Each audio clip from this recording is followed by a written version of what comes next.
Gua mau bawa kalian ke masa lalu. Tahunnya adalah tahun 1914. Waktu berkembangnya teknologi, budaya, dan fashion. Benar-benar sebuah peradaban yang sangat berkelas. Mari kita berperang.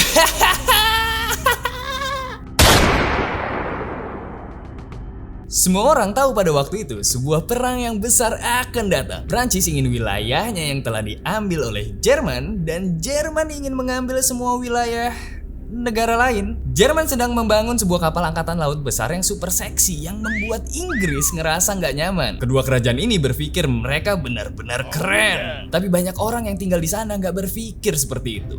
Dan beberapa negara di sekitar sudah mendeklarasikan kemerdekaannya dengan bantuan Rusia. Ditambah fakta bahwa teknologi militer berkembang pesat sejak perang besar terakhir. Dan tiba-tiba semua orang menjadi bersemangat untuk saling mengalahkan satu sama lain. Di Sarajevo, di Austria-Hongaria, hidup beberapa orang Serbia dan Bosnia yang benci tinggal di Austria-Hongaria. Jadi Pangeran Austria-Hongaria, Archduke Franz Ferdinand, pergi berkunjung ke sana dengan mobil atap terbuka. Dengan rute mobilnya dipublikasikan terlebih dahulu. Ya, dan itu berjalan seperti yang kalian pikirin. Beberapa pembunuh bayaran menunggunya di sepanjang jalan dan melemparkan bom di mobilnya. Tetapi mereka meleset dan malah meledakkan beberapa petugas di belakangnya. Sebagai gantinya, jadi sang Archduke pergi bersembunyi, pergi dari Sarajevo, dan seluruh perang dunia satu nggak akan pernah terjadi. Yeay! Tapi nggak begitu kan aslinya. Si Archduke nggak pergi, tapi malah balik lagi dengan mobil terbukanya untuk mengunjungi para petugas yang terluka di rumah sakit. Si supir ngambil jalan yang salah dan secara kebetulan terjebak di samping salah satu pembunuh bayaran yang gagal membunuh si Ferdinand, yang akhirnya menembaknya. Austria-Hongaria jadi kesel banget dan mereka berpikir pemerintah Serbia ada hubungannya. Ya, yang mungkin aja ada. Jadi Austria-Hongaria pergi ke sekutu mereka Jerman dan berkata, "Hei Jerman, kita akan mendeklarasikan perang dengan Serbia." Dan Jerman skui terus. Jadi Austria-Hongaria mengirim daftar yang banyak yang berisi tuntutan yang mustahil kepada Serbia. Dan saat Serbia menolak, mereka mendeklarasikan perang. Austria-Hongaria dan Jerman jadi bestie, dan Serbia dilindungi oleh Rusia yang berteman dengan Prancis, sehingga mereka semua mendeklarasikan perang dengan satu sama lain. Yeay! Dan gue lupa satu hal, Montenegro bergabung juga. Prancis dan Inggris juga memiliki hubungan yang agak kayak pertemanan. Jadi ketika Prancis bertanya, "Oi Inggris, lu bisa ngelindungin gue kan?" Inggris menjawab, mungkin. Dan kemudian mereka memutuskan untuk tidak ikut campur. Hal ini baik untuk Jerman karena mereka memiliki rencana. Mereka tahu bahwa Rusia begitu besar dan ceroboh sehingga membutuhkan waktu lama untuk bersiap dalam perang. Jadi dengan orang ini yang bertugas, Jerman akan mengirim semua pasukannya ke Prancis dengan cepat sementara Rusia bersiap-siap mengalahkan Prancis, kemudian memindahkan semua pasukan ke Rusia dan mengalahkan Rusia. Kemudian kita semua berbicara dalam bahasa Jerman dan makan beratus setiap hari. Tapi hanya ada satu masalah untuk Jerman saat itu. Prancis memiliki banyak benteng pertahanan di sepanjang perbatasan Jerman, dan Jerman tidak bisa membuang-buang waktu memerangi mereka, sehingga Jerman memutuskan untuk pergi memutari mereka melalui Belgia. Belgia merupakan pihak netral, tapi Jerman perlu membawa 750.000 tentaranya untuk melalui pertahanan Prancis. Jerman berharap Belgia akan hanya duduk diam dan membiarkan mereka lewat, tapi mereka tidak. Belgia melawan balik dan mereka cukup baik juga sehingga mereka memperlambat Jerman. Yang lebih buruk adalah Inggris muncul, dan Inggris sangat marah karena Jerman menyerang negara netral. Jadi sekarang Inggris mendeklarasikan perang terhadap Jerman. Jerman terus melaju melalui Belgia dan melakukan berbagai kekejaman di sepanjang jalan. Mereka juga memakai sepatu berduri dan kadang pin tengkorak di seragam mereka. Jadi jika mereka mencoba untuk tidak terlihat seperti orang-orang jahat, good job. Sekutu memulai propaganda besar-besaran dan ini mulai memiliki pengaruh di seluruh dunia, terutama di Amerika. Presiden Amerika Serikat Woodrow Wilson melihat dirinya kurang lebih seperti sosok dewa dan menghabiskan sebagian besar dari perang untuk membujuk semuanya untuk berdamai. Tapi ada juga populasi besar etnis Jerman yang tinggal di Amerika Serikat, dan ketika perang pertama kali pecah mereka seperti yeay Jerman. Tapi ketika mereka melakukan kekejaman di Belgia mereka jadi no Jerman. Mari temukan tentara Perancis. Apa kalian melihat tentara Perancis? Apakah kalian melihatnya? Di mana? Di mana ya? Aku tidak melihatnya. Oh, di sana. Itu dia tentara Prancis. Mudah kan mencarinya? Ia memakai sebuah seragam biru cerah dengan celana merah. Dan kalian tahu siapa lagi yang dapat menemukannya dengan mudah? Iya, pasukan Jerman. Jadi, ketika Prancis dengan perlahan berbaris di perbatasan, tentara Jerman dengan mudah mengalahkan Prancis dengan senjata raksasa mereka. Semua negara yang terlibat dalam perang ini masih punya mentalitas perang jadul. Dan mereka semua harus memperbarui seragam dan taktik mereka selama perang besar. Ganti semua cu, ganti! Karena perang ini akan menjadi perang yang belum pernah orang lihat sebelumnya. Kita ke Rusia. Mereka sudah siap untuk perang lebih awal dari yang diperkirakan semua negeri, terutama Jerman dan Austria-Hungaria. Hey, Austria-Hungaria, lu bisa atasin Rusia gak? Iya, oke, kita bisa. Mundur loh. Jadi, Jerman harus mengirim beberapa pasukan kembali ke timur untuk melawan Rusia. Kepala staf tentara Austria-Hungaria adalah orang ini. Dan meskipun dia ganteng ya kan, dia ternyata bukanlah ahli strategi militer yang terbaik. Austria-Hungaria terus mengabaikan saran Jerman dan kemudian datang kembali ke Jerman setiap kali mereka mendapatkan masalah. Austria-Hungaria bahkan ditendang oleh Serbia yang kecil yang dapat menangki semua upaya invasi Austria-Hungaria pada awal perang. Satu-satunya berita yang baik untuk Jerman ada di utara, di mana mereka hampir sepenuhnya ngalahin dua pasukan tentara Rusia. Kembali di front barat, Jerman terus melaju dan terlihat dari Paris. Di titik ini siapapun yang berpikir Jerman akan mendapatkan kemenangan yang cepat setelah semua ini akan diampunin kok. Tapi kemudian banyak hal yang menjadi salah. Panglima Prancis tahu dia harus melakukan sesuatu dan dia memerintahkan pasukannya untuk berhenti mundur. Dalam pertempuran melawan Jerman, dihasilkan sebuah celah terbuka di garis Jerman. Jika ada celah terbuka, musuh dapat menggunakannya untuk mengapit Jerman dari samping dan belakang. Jadi, tentara Jerman ya harus mundur. Sekutu meluncurkan serangan balik dan akhirnya Jerman menggali ke dalam posisi pertahanan. Nah, Sekutu pun melakukan hal yang sama. Kemudian kedua belah pihak bergerak ke utara, berusaha untuk mengepung satu sama lain di sepanjang jalan. Saat mereka mencapai laut, mereka berada di jalan buntu dengan sistem parit berjalan sepanjang jalan dari pantai ke Swiss. Awal dari perang parit di front barat, dua jalur yang berlawanan dari parit dan no man's land di antaranya. Satu sisi, tentunya Jerman, akan menyerang sisi lain dengan ratusan ribu peluru artileri. Ini memiliki efek psikologis yang besar pada para tentara. Kemudian pasukan menyerang akan meninggalkan parit mereka dan buru-buru melalui no man's land. Wow, gila banget. Kekeosan terjadi di kawah berlumpur basah dan kawat berduri. Parit yang diserang akan melepaskan tembakan senapan mesin yang menimbulkan ribuan korban jiwa. Para penyerang akan mengirimkan gelombang demi gelombang ke parit Jerman, antara sampai mereka menyerah atau parit yang berlawanan akhirnya dikuasai. Akan ada pertempuran selama berbulan-bulan dan kematian ribuan jiwa hanya untuk mendapatkan beberapa meter atau kilometer tanah. Hidup di parit adalah hal yang sangat sulit. Mayat, lumpur hisap yang dapat menelan kalian utuh, kolam air beracun, tikus, penyakit, baunya. Bener-bener gila cuy. Jutaan tentara disiapkan dengan kondisi ini dan para komandan memerintahkan mereka untuk melakukannya selama bertahun-tahun. Kedua belah pihak terjebak dalam kebuntuan. Mereka tahu perang ini bukan tentang perebutan wilayah lagi, tapi cuma tentang gimana caranya membuat satu sama lain lelah. Sekutu memiliki cukup banyak prajurit untuk mendominasi wilayah blok sentral dan Inggris juga mulai memblokade jalur laut sehingga Jerman gak bisa mengimpor barang seperti makanan. Tapi kedua belah pihak sama sekali tidak menginginkan perang yang panjang dan melelahkan ini. Jadi mereka memikirkan cara untuk mecahin kebuntuan di front barat. Ide nomor 1, perbatasan baru. Ketika perang pertama kali terjadi, Australia cepat-cepat mengambil alih Nugininya Jerman. Sekutu juga dengan cepat mengambil alih koloni Jerman di Afrika dan khususnya Afrika Timur. Penduduk setempat didaftarkan sebagai tentara dan pengangkut oleh kedua belah pihak yang menyebabkan hilangnya kehidupan untuk penduduk asli Afrika secara tragis. Beberapa pejuang baru memasuki arena pertempuran. 3, 2, 1. Wow, Italia memasuki pertempuran. Wow, tidak bisa dipercaya. Negeri matahari ikut pertempuran, Jepang. Tapi ending sebenarnya, Jepang sedang sibuk membangun sebuah kekaisarannya sendiri. Jadi mereka lebih senang untuk mengambil alih kepulauan Jerman dan koloni di Asia Timur. Dan Italia sebenarnya memiliki aliansi dengan Jerman dan Austria-Hongaria sebelum perang. Tapi setelah hubungan mereka retak dan kemudian sekutu berjanji untuk memberi mereka beberapa daerah milik Austria-Hongaria. Jadi Italia pun beralih sisi. Italia membuat sebuah front di pegunungan Alpen. Tapi kayak front barat, Italia mulai terjebak dalam kebuntuan selama perang besar. Teman baru blok sentral adalah sebuah kerajaan yang sedang berjuang di timur tengah, Turki Utsmani.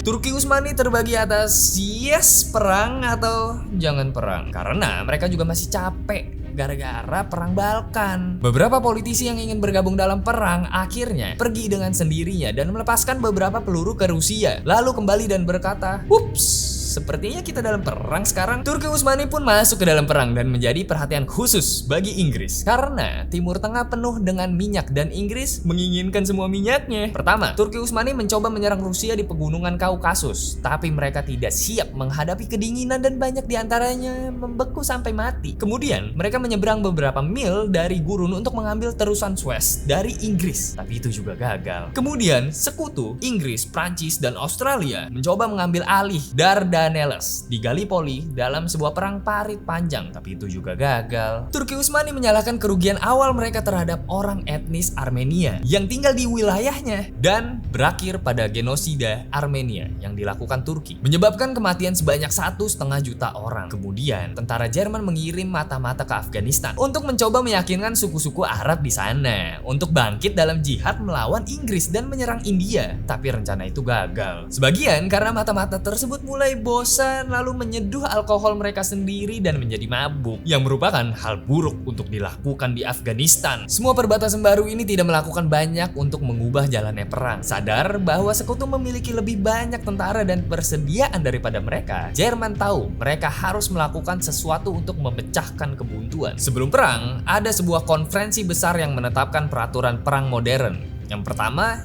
jangan pakai senjata kimia. Yang kedua, jangan membunuh warga sipil. Intinya, jangan jadi bajingan. Jerman ngadain meeting dan memutuskan untuk jadi bajingan. Serangan udara Zeppelin dimulai di kota-kota Inggris. Mereka juga mulai menyerang parit sekutu dengan gas klorin dan mereka menggunakan kapal selam untuk menenggelamkan kapal-kapal sipil. Salah satu kapal sipil tersebut adalah Lusitania yang memiliki 159 orang Amerika saat kapal itu tenggelam, menggoyangkan pendapat Amerika Serikat terhadap Jerman. Akhirnya, sekutu juga terlibat dalam perang kimia segera setelah itu dan mereka telah menyembunyikan senjata anti kapal selam di kapal-kapal sipil mereka. Hasilnya, Jerman menjustifikasi serangan mereka. Sementara itu, Austria-Hongaria masih belum menyelesaikan urusan mereka dengan Serbia. Jadi, blok sentral meminta bantuan. Bulgaria berharap dirinya lebih besar dan masih marah dengan kekalahannya dalam Perang Balkan Kedua. Blok sentral berjanji untuk membuat semua impian terliar Bulgaria menjadi kenyataan jika mereka membantu. Jadi mereka menyerang bersama-sama dan berhasil mengalahkan Serbia. Pasukan Serbia mundur melalui Albania yang netral tapi memiliki beberapa hubungan dengan Austria-Hongaria. Jadi Austria-Hongaria memasuki Albania dengan friendly invasion untuk memburu orang-orang Serbia. Sekarang kita berada di tahun 1916 dan sudah banyak hal yang terjadi. Masih belum banyak musuh yang blok sentral punya.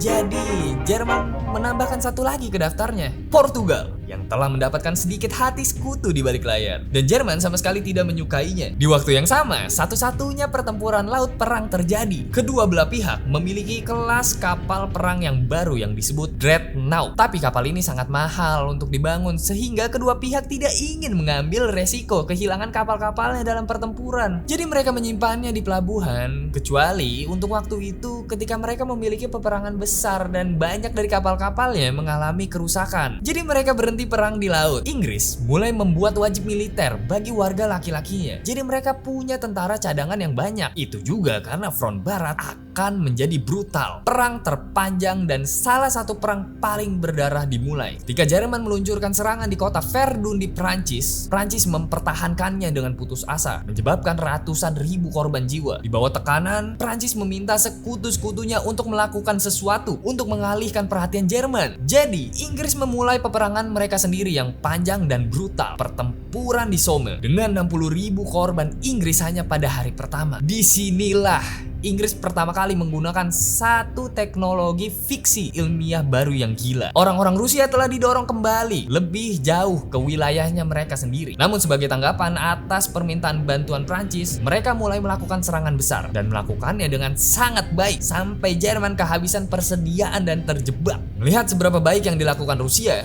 Rumania memutuskan sekarang adalah saat yang tepat untuk masuk dan memenangkan perang. Kemudian Jerman ditumbuk dari sisi Rumania. Orang-orang Yunani bertengkar di antara mereka sendiri tentang apakah akan bergabung dalam perang atau tidak. Raja menyukai kekuatan blok sentral, sementara Perdana Menteri ingin bergabung dengan sekutu. Setelah national schism yang dimana negaranya terbelah menjadi dua, Raja akhirnya turun tahta dan negaranya bersatu kembali. Dengan bantuan sekutu, mereka mulai melakukan serangan baru. Di Timur Tengah, Rusia sedang memasuki wilayah Turki Utsmani dari utara. Inggris juga melakukan pendaratan di Mesopotamia untuk melindungi ladang minyak Persia. Dan Inggris juga mengirim tentara dalam jumlah kecil ke sungai Tigris untuk mencoba mengambil Baghdad. Tapi tentara Inggris dikepung di kota Kut di tengah jalan dan akhirnya menyerah. Serangan baru diluncurkan dari selatan dengan peperangan gurun habis-habisan. Serangan tersebut dibantu oleh seorang perwira Inggris terkenal yang lebih dikenal dengan Lawrence of Arabia, yang membantu memimpin suku-suku Arab dalam sebuah pemberontakan yang mendatangkan malapetaka pada jalur pasokan Turki Utsmani. Memasuki tahun 1917,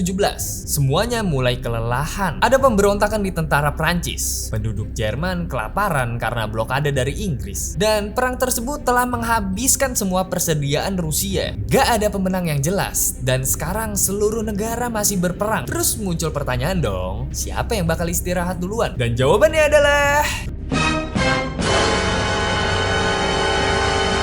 Rusia. Capek karena tidak makan dan marah karena seorang penyihir tunawisma yang gila mulai mempengaruhi Rusia. Terjadi sebuah pemberontakan di Petrograd yang lengkap dengan huru-hara dan pemogokan. Kerusuhan itu berubah menjadi revolusi skala penuh dan pemerintahan baru menggulingkan Tsar. Beberapa bulan kemudian, Bolshevik menggulingkan pemerintahan baru tersebut dan mereka menarik Rusia keluar dari perang. Ini adalah berita bagus bagi Jerman yang sekarang hanya harus fokus di front barat. Tapi masih ada satu masalah. Amerika Serikat terlihat seperti bergabung dalam perang. Amerika telah menjual persediaan ke sekutu sepanjang perang dan menjadi sangat kaya dari itu. Itu artinya Amerika Serikat lagi di masa primanya dan itu berbahaya bagi Jerman. Jadi Jerman mengirim sebuah telegram ke Meksiko dengan mengatakan, bukannya akan keren jika kalian nyerang Amerika. Tapi Inggris mencegat pesan tersebut, menunjukkannya kepada Amerika dan Amerika tidak tahan lagi. Pasukan Amerika pun mulai berlayar ke Eropa. Ini adalah kabar buruk bagi Jerman. Dan mereka tahu, satu-satunya harapan mereka sekarang adalah memaksa Prancis dan Inggris untuk menyerah sebelum pasukan Amerika yang segera tiba, sekarang atau tidak sama sekali. Jadi Jerman memulai satu serangan terakhir. Jerman mulai mengumpulkan pasukan dan memukul dengan keras di Battle of Somme dan mendorong sekutu kembali. Jerman menyerang kedua kalinya di utara dan lagi.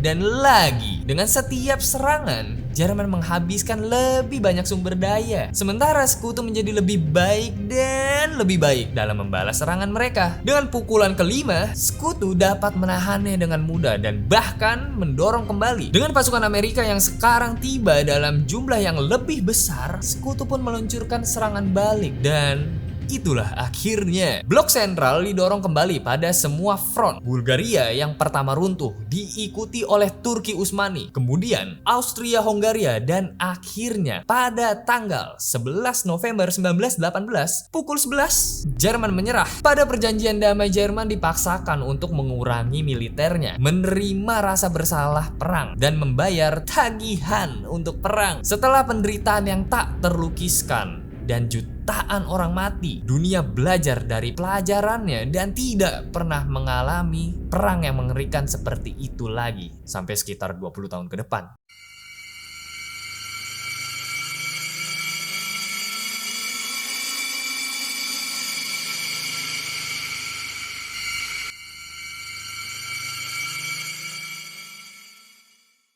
Terima kasih banyak sudah menonton video kali ini. Klik suka jika kalian suka video ini dan masih banyak video dan informasi lainnya yang bisa kalian tonton di channel ini. Jadi subscribe bisa bikin kalian tambah pintar. Jangan lupa tombol loncengnya. Terus belajar, tetap produktif dan tetap semangat. Ferdian pamit. Jumpa lagi kita di video lainnya.